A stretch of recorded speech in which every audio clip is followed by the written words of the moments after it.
Hello and welcome to the show today. My guest is a reviewer and a comedian. Let's go to a clip now to see a piece of his work. First, let us bask in the glory of the blue backlight. Wow. Stunning, captivating, awe-inspiring. These are all words that have nothing to do with a single blue LED motored at the bottom of the screen. Right, I've been putting it off, but let's just hear the title music. Ugh. No, it's the brick game with the weird flapping child on the right of the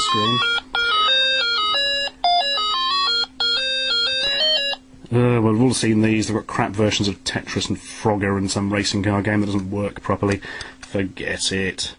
Very entertaining. Ladies and gentlemen, Stuart Ashen. Hello, hello. Thank you, viewers, listeners, and recorded applause. How are you all? Well, thank you very much for coming on the show. That's all right. Thank you for inviting me. I think that's what I'm supposed to say there.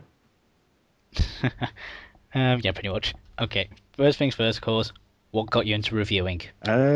Brain damage. No, like so many things in life, by accident. I used to hang out on an internet forum for an old games journalist who used to review Amiga games and things back in the day when we had words printed on paper and called them magazines, if any of your listeners are old enough to remember that.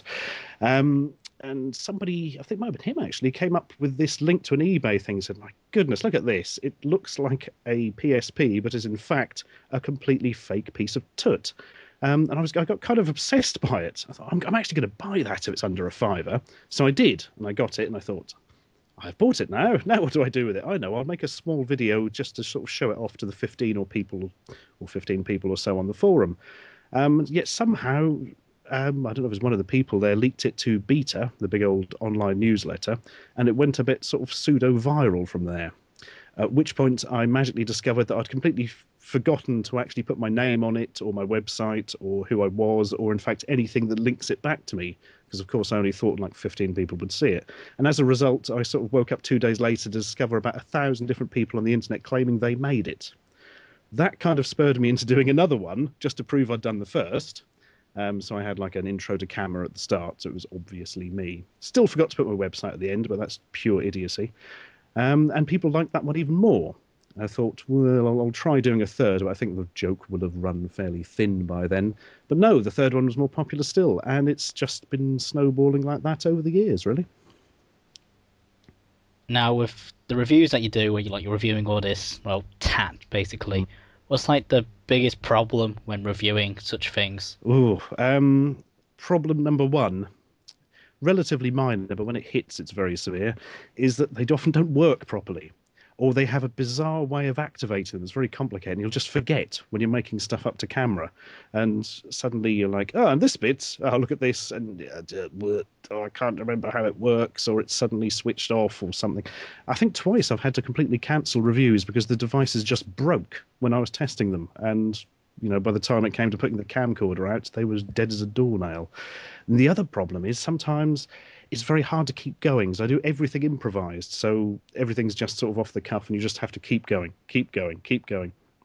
And sometimes that can be very hard if you reach sort of a point in the video where you just dry up and think, oh, quickly on to the next thing it does. And then you can't remember. And then, how do you cover? And I've sort of developed techniques for getting over that over the years. But very occasionally, if you go back through my videos, you'll see I've had to put in a jump cut, which I usually lampshade, more due to technical ineptitude than anything else.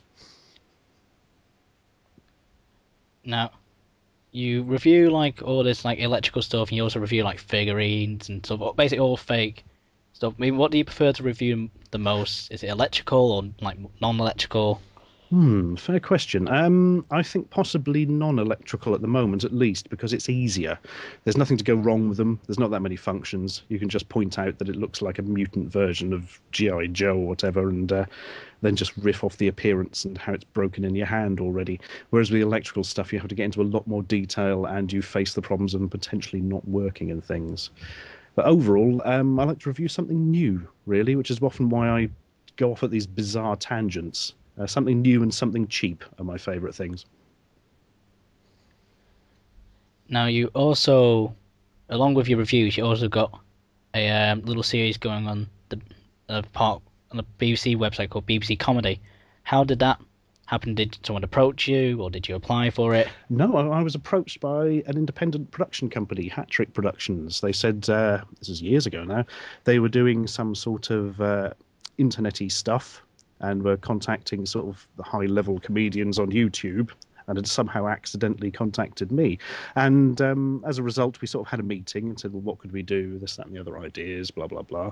The BBC became interested in a sort of rough idea we knocked together, so we then put it together more precisely. They liked it a lot, said make it. So we did. We made 5 episodes of Ashen's Tech Dump, which went down very well, but is now finished and gone and is going to be replaced by something larger soon, which I'm not at liberty to talk much about, mainly because we haven't worked out exactly what it is yet, but that's the way things go.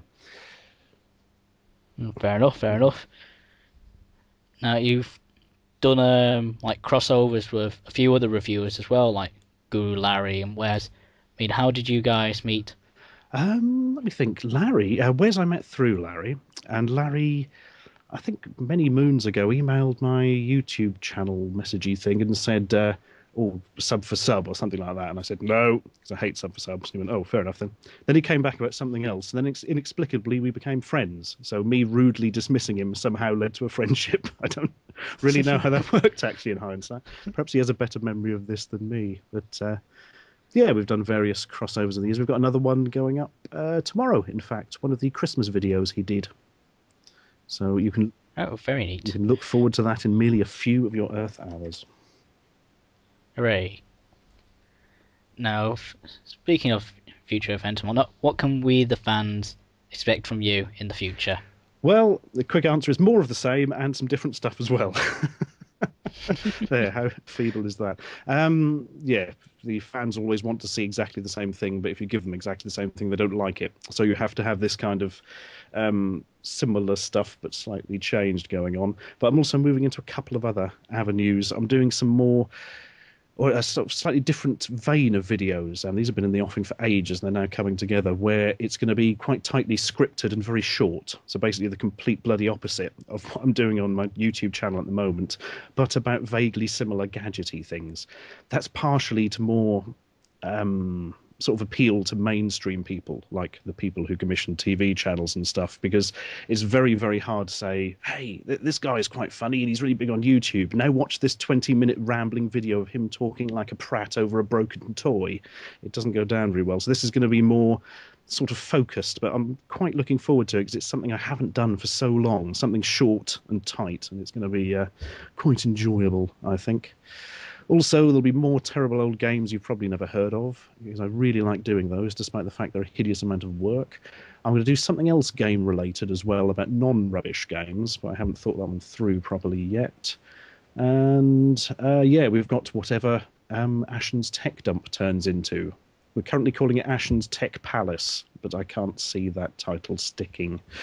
And probably some more stuff I think up at the last minute that isn't very good. Well, thank you for that piece of information, and thank you for coming on the show, because unfortunately we're out of time. Oh. Well, thank you for inviting me again. Thank you for coming on. Ladies and gentlemen, Stuart Ashen. Bye. Bye. Love you. Bye. Missing you already. I'm Caboos15. Catch you next time.